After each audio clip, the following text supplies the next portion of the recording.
അടുത്ത 3 നക്ഷത്രക്കാരായ രോഹിണി, മകയിരം, തിരുവാതിര എന്നിവരുടെ മാർച്ച് മാസത്തെ ഫലങ്ങൾ. നമുക്ക് രോഹിണി നക്ഷത്രക്കാരുടെ വിശേഷങ്ങളിലേക്ക് കടക്കാം.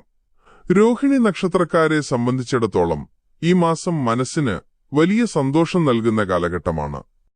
കുടുംബത്തിൽ വളരെക്കാലമായി നിലനിന്നിരുന്ന തർക്കങ്ങൾ പരിഹരിക്കപ്പെടുകയും സമാധാനം കൈവരികയും ചെയ്യും.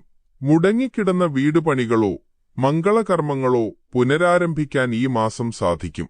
ഉദ്യോഗസ്ഥർക്ക് മേലധികാരികളിൽ നിന്ന് പ്രശംസയും പുതിയ ഉത്തരവാദിത്തങ്ങളും ലഭിക്കാനിടയുണ്ട്.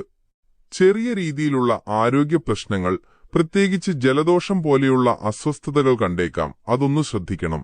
ഈ മാസം ഐശ്വര്യത്തിനായി തിങ്കളാഴ്ചകളിൽ ശിവക്ഷേത്രത്തിൽ ദർശനം നടത്തുന്നതും ഓം നമഃശിവായ ജപിക്കുന്നതും അത്യുത്തമമാണ്. മകയിരം. ഇനി നമുക്ക് മകയിരം നക്ഷത്രക്കാരുടെ കാര്യം നോക്കാം. മകയിരം നക്ഷത്രക്കാർക്ക് ഈ മാസം അല്പം ജാഗ്രത വേണ്ട സമയമാണ്. എങ്കിലും പരിശ്രമിച്ചാൽ വിജയം സുനിശ്ചിതമാണ്. കർമ്മരംഗത്ത് ചില ചെറിയ തടസ്സങ്ങളോ സഹപ്രവർത്തകരുമായി അഭിപ്രായ വ്യത്യാസങ്ങളോ ഉണ്ടായേക്കാം. അതുകൊണ്ട് സംസാരിക്കുമ്പോൾ വാക്കുകൾ മിതമായി ഉപയോഗിക്കാൻ ശ്രദ്ധിക്കണം. സാമ്പത്തിക കാര്യങ്ങളിൽ വലിയ വിട്ടുവീഴ്ചകൾ ചെയ്യരുത്. ആർക്കും വലിയ തുകകൾ കടം കൊടുക്കാതിരിക്കുന്നതാണ് ബുദ്ധി. പുതിയ സംരംഭങ്ങൾ തുടങ്ങാൻ ആഗ്രഹിക്കുന്നവർ മാസത്തിന്റെ പകുതിക്ക് ശേഷം തീരുമാനമെടുക്കുന്നതാണ് നല്ലത്.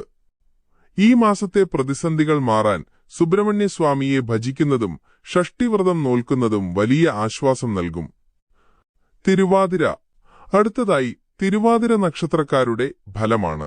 തിരുവാതിര നക്ഷത്രക്കാർക്ക് ഈ മാർച്ച് മാസം വലിയ നേട്ടങ്ങളുടെ വാതിലുകൾ തുറക്കുന്ന സമയമാണ്. വിദേശയാത്രയ്ക്ക് ശ്രമിക്കുന്നവർക്കും ഉപരിപഠനത്തിന് തയ്യാറെടുക്കുന്നവർക്കും ഈ മാസം ശുഭവാർത്തകൾ കേൾക്കാൻ സാധിക്കും. സാമ്പത്തികമായി നില മെച്ചപ്പെടും. അപ്രതീക്ഷിത സ്രോതസ്സുകളിൽ നിന്ന് ധനം കൈവരാനിടയുണ്ട്. പഴയ സുഹൃത്തുക്കളെ കാണാനോ അവരിൽ നിന്ന് സഹായങ്ങൾ ലഭിക്കാനോ സാധ്യത കാണുന്നുണ്ട്. തൊഴിൽപരമായി വലിയ ഉത്തരവാദിത്തങ്ങൾ ഏറ്റെടുക്കേണ്ടി വരും. അത് കൃത്യമായി നിർവഹിക്കാൻ സാധിക്കും. ഗുണഫലങ്ങൾ വർദ്ധിക്കാനായി ശനിയാഴ്ചകളിൽ ശാസ്താവിനെ ഭജിക്കുന്നതും നീരാജനം സമർപ്പിക്കുന്നതും വളരെ നല്ലതാണ്. ഇതൊക്കെ ഈ നക്ഷത്രക്കാരുടെ പൊതുവായ ഫലങ്ങളാണ്. ഭഗവാൻ എല്ലാവരെയും അനുഗ്രഹിക്കട്ടെ.